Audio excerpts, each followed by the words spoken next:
Content warning. This video contains discussion about difficult subjects from the outset. Child abuse, paedophilia, incest. I tried talking to them, but I just kept getting shut out. And over time, I just became known as the pariah, basically. Don't talk to Angel. She's going to get into drugs and become a prostitute. Don't talk to Angel. She's a bad person. She's a liar. Something's wrong with her.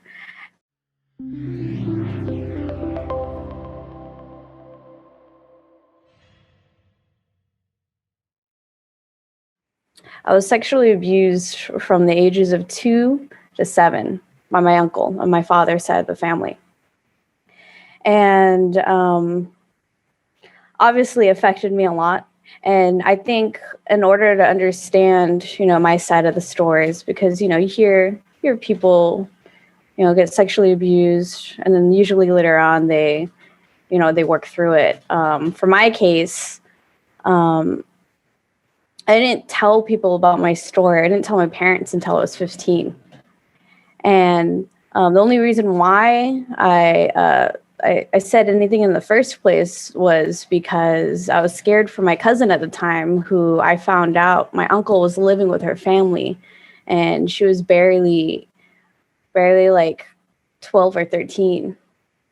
And at 15, I was raised in a military family in San Diego. So I think 15 is usually around the age you start, you stop thinking about me, and you start realizing about other people and what they probably might be going through.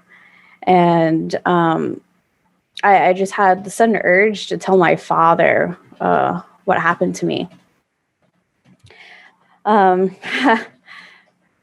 Yeah, but what ended up happening was, for the short term, or trying to make it what ended up happening was I ended up telling my family. And because I ended up doing that, he, of course, had to tell his parents, which are my grandparents. And because I come from a giant Hispanic family, everybody else had to be notified. Or my father just ended up calling up all his aunts, uncles, and cousins. And to keep it short, they believed me because my grandmother knew the entire time. But since she was the matriarch or the head of the family, she ended up telling me that that I should forgive him and stay silent. And told my cousins the same way as well. And then over time, the story started changing to, oh, you should forgive him, to you should stay silent, to you're lying. And at 15, that was a lot to take in, realizing that my family, the family that, that helped me grow up over there and that lives in a different state, suddenly just cut me off at that one point. My aunt, the cousin, my cousin's mother, my aunt, she ended up just straight up telling me that she couldn't believe me because her brother was living with her at the time, and called me a liar and said I needed to get help at 15, and then told me to stay away from her daughter and stop talking to her because I was scaring her daughter. And a lot of stuff ended up happening in all that. But basically, my father ended up becoming exceptionally upset that his family is having this reaction. So he cut them off and disowned everybody from that side of the family. And then came to me and told me he gave me my own choice to cut them off or not. But he basically had to sit me down and tell me that they're an old school family. Unfortunately, this is more common than he would like to admit, and that for the safety of his immediate family and myself, that he asked me not to talk to them anymore.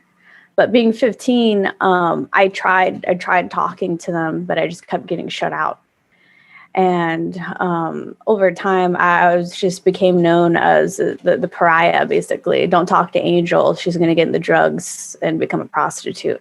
Don't talk to Angel. She's a bad person. She's a liar. Something's wrong with her. And I just kind of had to live with that. And for the longest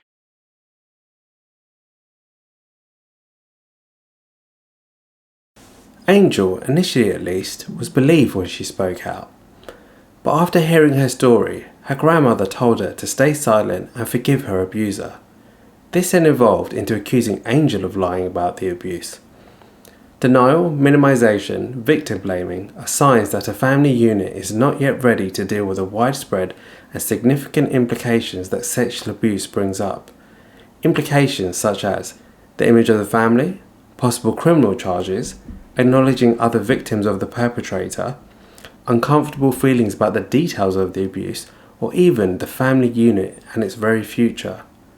Hearing a victim talk about their abuse can of course also trigger memories of one's own story of abuse, as a victim or a perpetrator.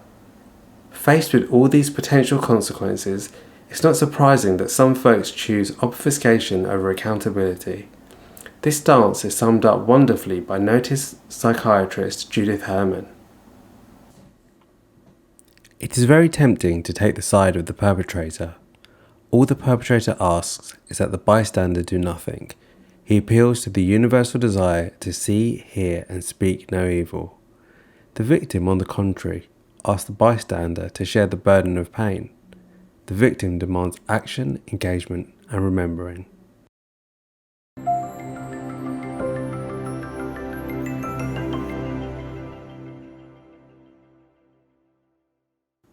Thanks for watching.